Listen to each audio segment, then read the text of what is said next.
Hey yo, alright, what's up everybody? Peter LoveJoy here, rearing and ready to go, bringing you the first of what will be many breaking news updates right here on TPS.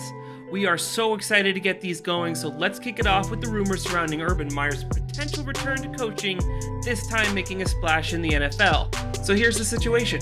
Reports over the last few days have uncovered that after several interviews, the Jacksonville Jaguars have narrowed down their list of coaching replacements to a singular name, Urban Meyer. A guy who is so competitive and so good at what he does, he just can't seem to stay retired. And more importantly for the Jags, he just can't seem not to win. As the Jaguars and Meyer officially put pen to paper today, let's go over what that actually means for the football world. To begin, the Jacksonville Jaguars, they suck. I mean, they're really bad. The team has only had one winning season in the last 4 years and only 2 winning seasons in the last 14 years. Additionally, it seems that in each of these last 4 years, the team has gotten progressively worse, and even more depressing.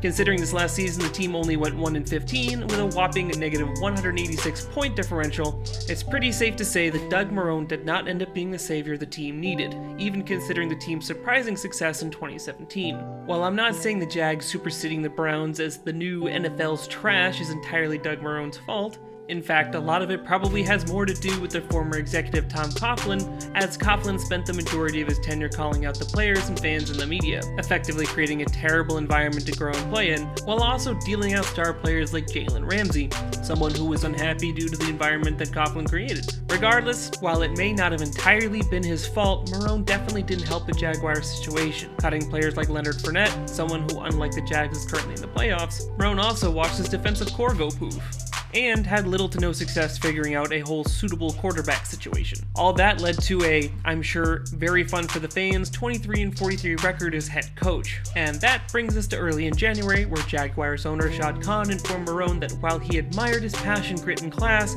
it was time to move on. Now, while the rest of the league faces off for the chance to win the Lombardi Trophy, the Jaguars are taking the early offseason to address a number of newly opened executive positions. Armed with the first pick in the 2021 NFL Draft, it's very clear to the Jags ownership that their new coach needs to be able to develop young talent instead of making them want to leave like years past. Which is why in the past few weeks the Jaguars have met several candidates such as Chiefs offensive coordinator Eric Bieniemy, Falcons interim head coach Raheem Morris, Titans offensive coordinator Arthur Smith, and 49ers defensive coordinator Robert Saleh. But out of all of the candidates that the Jaguars have interviewed, only one interviewee has seemed to jump off the page, and that's former The Ohio State University's coach Urban Meyer. There are probably 100 different reasons Urban Meyer is an excellent choice to take the reins in Duval. So let's take a quick look at why Meyer looks to be the go-to guy for the Jags. Meyer, whose head coaching career started back in 2001 with the Bowling Green Falcons, was quick to turn heads as he turned a team that went just 2-9 the previous year to 8-3 in his first season on the job. The following year, he improved that record to 9-3 for a total of 17-6 before leaving for Utah in 2003.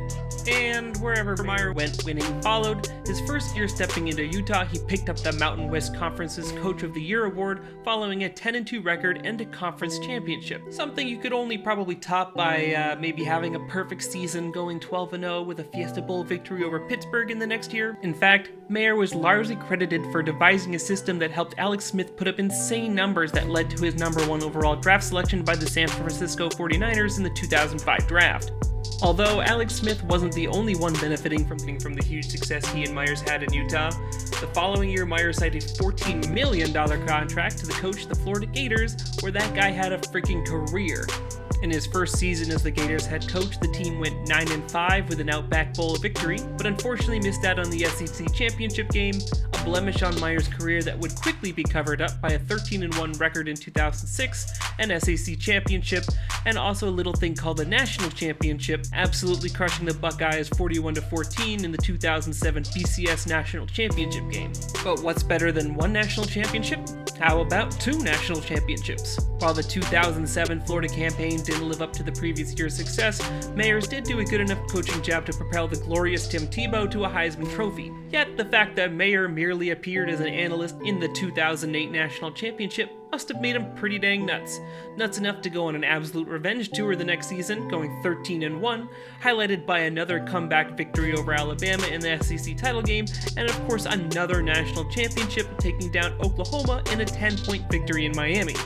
In 2009, poised for another national championship, the Gators went 12-0 before falling to Alabama, this time in the SEC title game. For Meyer, this actually wasn't the biggest blow of the season. He admitted that he had some serious health concerns and went back and forth with the idea of resigning his position, eventually of course taking a leave of absence following their Sugar Bowl victory. But Meyer couldn't stay away long, taking back his position the next season. However, it was clear things weren't great as the team finished 7-5 on the season, and despite his 100th win and the eventual Outback Bowl victory on January 1st, 2011, Meyer decided his health concerns should be taken more seriously and resigned, retiring from coaching football.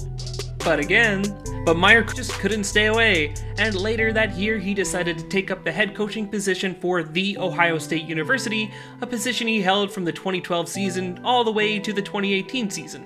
And if you think Meyer's winning ways continued as the head of the Buckeyes, you'd be 100% correct. He started off his tenure with a 12-0 season halted only by the sanctions on the school, and in response he followed that up by a 12-2 season in 2013. And in 2014, Meyer brought The Ohio State University to a 42-20 win over Oregon to capture Meyer's third national championship. In summary, Urban Meyer finished his collegiate coaching career in 2018 with a final coaching record of 187 wins to 32 losses, which is insane. And I know everyone watching right now is like, what does this history lesson have to do with the Jaguars getting a new coach? Well, I'll tell you. You see, the Jaguars have an all-time win-loss record of 177 wins and 239 losses, meaning they only have won 42% of all of the games they've ever played. Urban Meyer, on the other hand, has won a whopping 85% of all the games he's ever coached. So, if there's a team in the NFL that needs to learn about winning, it's the Jaguars. And if there's a guy who knows nothing but winning, that's Urban Meyer. Additionally, if you're looking for a coach to get the most out of your young guys and maybe even number 1 overall picks, which is exactly what the Jaguars so desperately need right now, hiring the person responsible for developing a lot of those guys is an easy choice. Reggie Nelson, Ezekiel Elliott, Jordan Reed, Janoris Jenkins, all solid players in the NFL that played under Meyer. I mean, he even got the absolute best out of Tim Tebow, and that's something at the NFL level that just did not happen.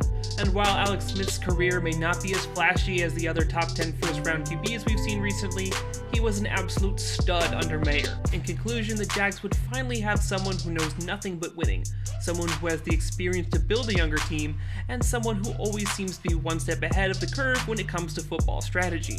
And since Urban Meyer has been an analyst during his coaching breaks, he's probably had the wheels turning about football's future for a while now.